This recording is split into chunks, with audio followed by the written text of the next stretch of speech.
Hello students, welcome to science activity. আজকে আমি তোমাদের সাথে আলোচনা করব কেলাসাকার কঠিনের শ্রেণীবিন্যাস নিয়ে।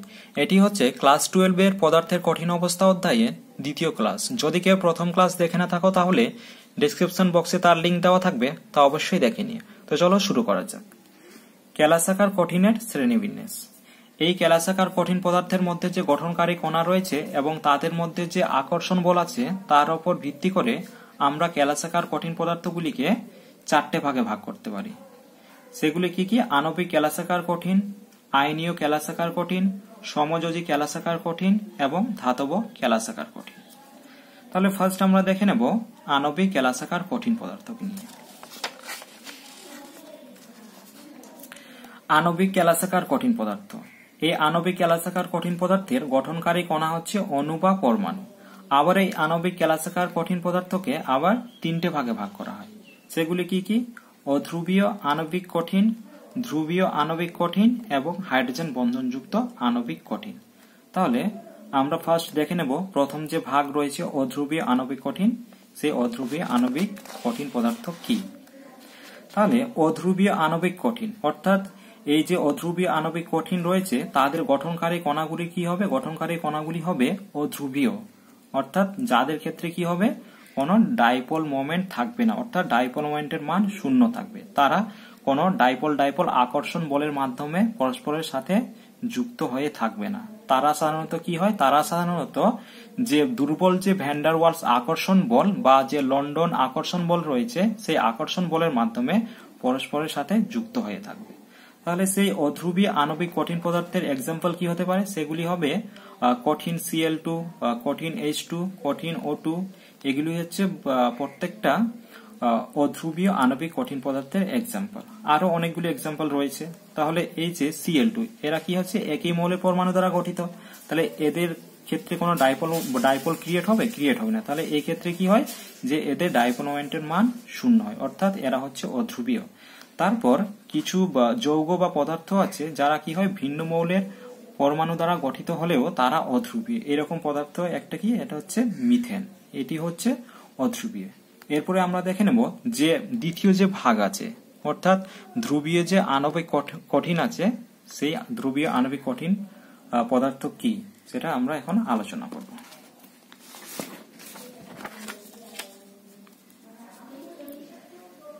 ধ্রুবীয় আণবিক কঠিন অর্থাৎ ধ্রুবীয় বলতে এই ক্ষেত্রে যে গঠনকারী কণা আছে সেগুলি কি হবে? ধ্রুবীয় প্রকৃতি, অর্থাৎ যাদের ক্ষেত্রে কি থাকবে? একটা নির্দিষ্ট ডাইপোল মোমেন্টের মান থাকবে।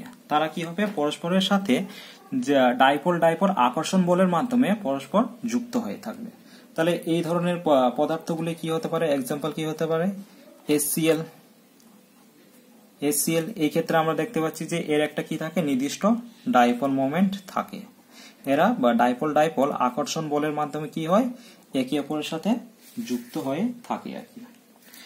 তাহলে এই ধরনের অনেকগুলি পদার্থের এক্সাম্পল রয়েছে। কি কি হতে পারে? SO2, NH3। এগুলি হচ্ছে প্রত্যেকটাই যে ধ্রুবীয় আণবিক কঠিন পদার্থের এক্সাম্পল। এরপরে আমরা দেখে নেব হাইড্রোজেন বন্ধনযুক্ত আণবিক কঠিন। এই হাইড্রোজেন বন্ধনযুক্ত আণবিক কঠিন পদার্থগুলো কি হয়? পরস্পরের সাথে হাইড্রোজেন বন্ধনের মাধ্যমে যুক্ত হয়ে থাকে। তাহলে এর একটা বেস্ট এক্সাম্পল আমরা কি বলতে পারি? বরফ। যে বরফ যে থাকে সেটা হচ্ছে তার মধ্যে কি থাকে? হাইড্রোজেন বন্ধন থাকে।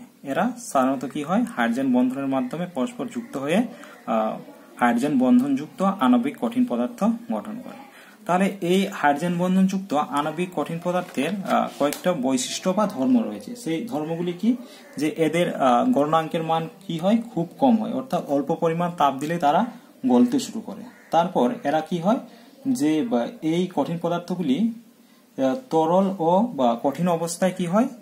এরা দুটো অবস্থাতে তাপ ও তড়িতে কুপরবাহী হয়। তারপর এরা সাধারণত নরম প্রকৃতির হয়। এরপরে আমরা দেখে নেব যে প্রধান যে চারটে ভাগ ছিল সেই চারটে ভাগের মধ্যে আবার দ্বিতীয় ভাগ। সেই দ্বিতীয় ভাগটি হচ্ছে আয়নীয় কেলাসাকার কঠিন। এই আয়নীয় কেলাসাকার কঠিন। তাহলে এই ক্ষেত্রে যে গঠনকারী কণাগুলি কি হবে? সেই গঠনকারী কণাগুলি হবে আয়ন। আয়ন বলতে কি হতে পারে? ক্যাটায়ন হতে পারে, ক্যাটায়ন ক্যাটায়ন অ্যানায়ন হতে পারে। ঠিক আছে, তাহলে এই যে আয়নীয় কেলাসাকার কঠিন পদার্থ, তাহলে এই আয়নীয় কেলাসাকার কঠিন পদার্থের গঠনকারী কণা হচ্ছে আয়ন, অর্থাৎ ক্যাটায়ন ও অ্যানায়ন। তাহলে এই ক্যাটায়ন অ্যানায়ন এদের কি থাকে, একটা নির্দিষ্ট চার্জ থাকে। আমরা কি জানি যে ক্যাটায়নের চার্জ কি হয়, পজিটিভ, আর এই যে অ্যানায়ন রয়েছে তার চার্জ কি হয়, নেগেটিভ। তাহলে এরা কি হবে, বা পরস্পরের সাথে স্থির তাড়িতিক আকর্ষণ বলের মাধ্যমে পরস্পরের সাথে যুক্ত হয়ে কি করবে, আয়নীয় কেলাসাকার কঠিন পদার্থটি গঠন করবে।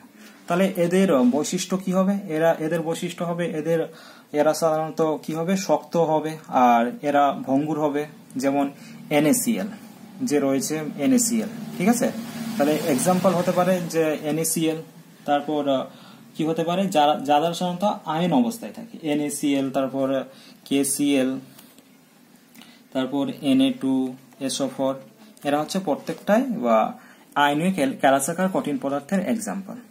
তাহলে এদের যে বৈশিষ্ট্যের কথা বলা হচ্ছিল, এদের বৈশিষ্ট্য কেমন হবে, এরা হবে শক্ত হবে এবং ভঙ্গুর। যেমন NaCl লবণকে আমরা যদি তার উপর যদি চাপ দিই, তাহলে সেটা কি হয় যে গুঁড়ো গুঁড়ো পদার্থে, মানে অনেকগুলো গুঁড়োতে সে বা রূপান্তরিত হয়ে যায়। তারপর এরা কি হবে, এরা কঠিন অবস্থায় তড়িৎ পরিবহন করে না। কিন্তু যখনই আমরা কঠিন অবস্থায় কেন করে না, কারণ কঠিন অবস্থায় এরা কোনো কি করে, যে কোনো আয়ন উৎপন্ন করে না, যার কারণে এরা কঠিন অবস্থায় সাধারণত কি হয়, তড়িতের কুপরিবাহী হয়। কিন্তু যখনই আমরা কি করব, এদেরকে কোনো উপযুক্ত দ্রাবকে যদি আমরা দ্রবীভূত করে দেই, তখন কি হয়, এরা একটা নির্দিষ্ট আয়নে ভেঙে যায়, অর্থাৎ বিয়োজিত হয়ে যায়। তখন এই আয়নগুলো কি করে, তড়িৎ পরিবহন করে। এরপর আমরা দেখে নেব সমযোজী কেলাসাকার কঠিন পদার্থ। সমযোজী কেলাসাকার কঠিন পদার্থ, তাহলে এই সমযোজী কেলাসাকার কঠিন পদার্থের যে গঠনকারী কণা, সেই গঠনকারী কণাগুলি কি হয়, সেগুলি হয় অধাতব পরমাণু।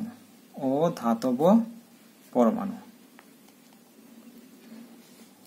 তাহলে এই সমযোজী কেলাসাকার যে কঠিন পদার্থ আছে, এই অসমযোজী কঠিন পদার্থের যে গঠনকারী অধাতব যে পরমাণু রয়েছে, তারা কি হয়, পরস্পরের সাথে সমযোজী বন্ধনের মাধ্যমে আবদ্ধ হয়ে এই সমযোজী কেলাসাকার কঠিন পদার্থটা গঠন করে। ঠিক আছে, তারপর কি হয় যে এদের আমরা যদি বৈশিষ্ট্য দেখি, এদের ধর্ম কেমন হবে। ঠিক আছে, তারপর এই যে বিভিন্ন যে সমযোজী যে পদার্থগুলি আছে, তারা কি হয় যে ত্রিমাত্রিক ভাবে, অর্থাৎ 3 ডাইমেনশনালি এই সমযোজী বন্ধনগুলি কি হয়, ত্রিমাত্রিক দেশে বা 3 ডাইমেনশনালি কি হয়, একে অপরের সাথে মানে যুক্ত হয়ে কি করে অতিকায় অণু গঠন করে। ঠিক আছে, যেমন আমরা কি দেখতে পারি যে গ্রাফাইট রয়েছে বা হীরক। ঠিক আছে, এগুলি হচ্ছে প্রত্যেকটা সমযোজী কেলাসাকার কঠিন পদার্থের এক্সাম্পল। তাহলে যে গ্রাফাইটের এক্সাম্পল যখন আমরা যে স্ট্রাকচার যে দেখি, সেক্ষেত্রে কি হয় যে অনেকগুলো গ্রাফাইটের ক্ষেত্রে দেখা যায় যে অনেকগুলো ইউনিট, অর্থাৎ এভাবে করে অনেকগুলো ষড়ভুজাকার যে ইউনিটগুলো, ষড়ভুজাকার আকারে কি থাকে, যে কার্বনের যে ইউনিটগুলো থাকে, তারা পরস্পরে এরকম করে কি করে, যে যুক্ত হয়ে গ্রাফাইটটা গঠন করে।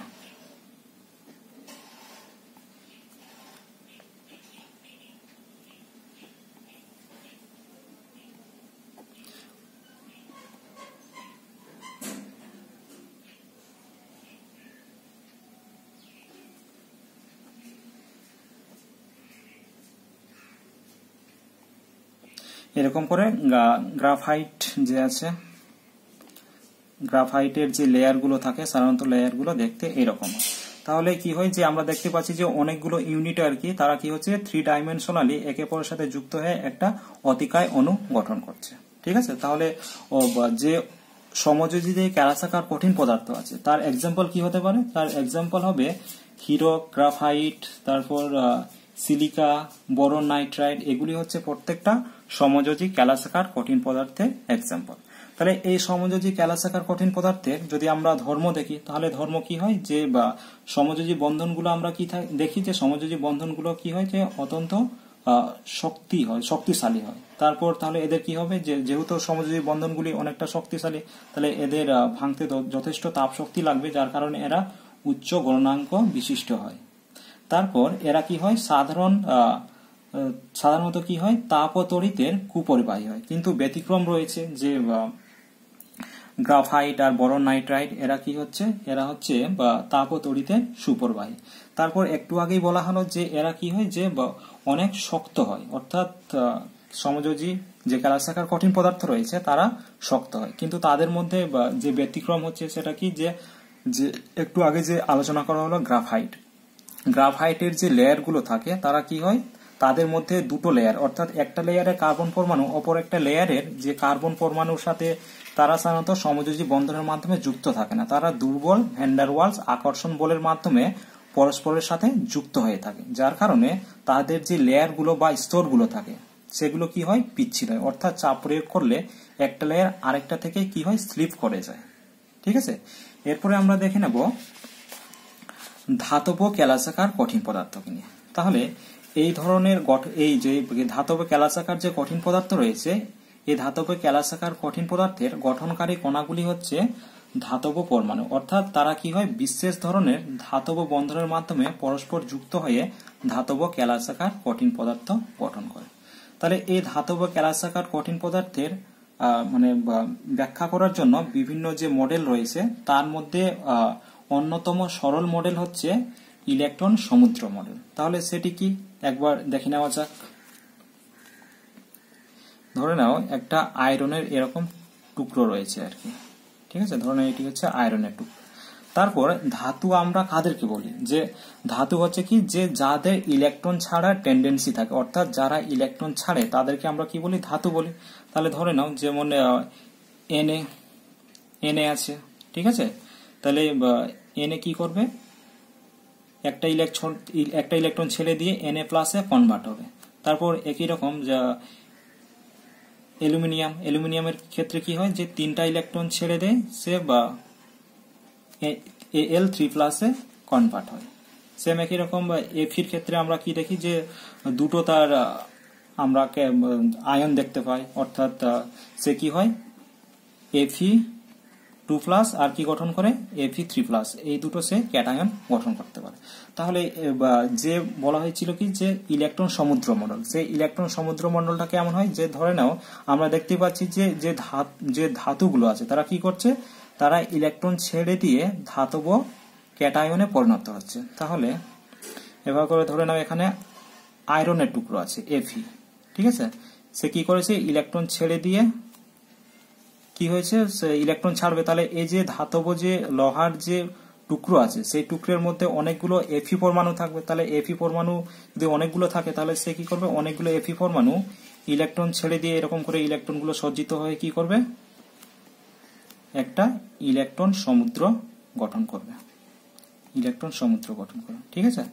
তাহলে আর ধরে নাও এখানে Fe2+ ক্যাটায়ন আছে, এখানে Fe2+ ক্যাটায়ন আছে। তাহলে আর এই যে বিভিন্ন যে ইলেকট্রনগুলো আছে, এই ইলেকট্রনগুলো কোনো একটা ক্যাটায়নের যে অধীনে থাকবে এরকম থাকে না। এই ইলেকট্রনগুলো এই ইলেকট্রন সমুদ্রের মধ্যে স্বাধীনভাবে বিচরণ করতে পারে, অর্থাৎ এক জায়গা থেকে আরেক জায়গায় তারা স্বাধীনভাবে চলাচল করতে পারে। তখন কি হয়, যে এই ক্ষেত্রে দেখা যাচ্ছে যে ক্যাটায়ন রয়েছে, এই ক্যাটায়নের সাথে যে বিভিন্ন যে অনেকগুলো যে ইলেকট্রন আছে তাদের মধ্যে একটা আকর্ষণ বল আছে, অর্থাৎ এই যে ইলেকট্রন এই যে ক্যাটায়ন আছে Fe ক্যাটায়নকে যে কোনো দিক থেকে আকর্ষণ করতে পারে, এই আকর্ষণ বলকেই বলা হচ্ছে ধাতব বন্ধন।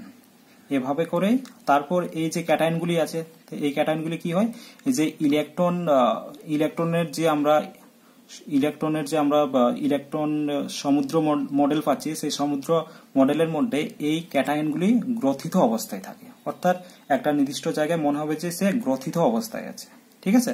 তাহলে এটাই হচ্ছে ধাতবে ক্যালসাকার কঠিন পদার্থের যে ইলেকট্রন মডেল বলা হয়েছিল, ইলেকট্রন সমুদ্র মডেল, সেটা হচ্ছে এই জিনিসটা আর কি। তাহলে আজকের ক্লাস এই পর্যন্ত, আর আবার দেখা হবে নেক্সট ভিডিওতে। আর ক্লাসটি কেমন লাগলো তা অবশ্যই কমেন্টে জানিও, আর ভালো লাগলে অবশ্যই ভিডিওটি লাইক করবে, আর আমার এই চ্যানেলটি যদি ভালো লেগে থাকে তাহলে অবশ্যই সাবস্ক্রাইব করে দিও এবং পাশে থাকা বেল আইকনটি প্রেস করে দিও, আর ভিডিওটা অবশ্যই বন্ধুদের সাথে শেয়ার করো।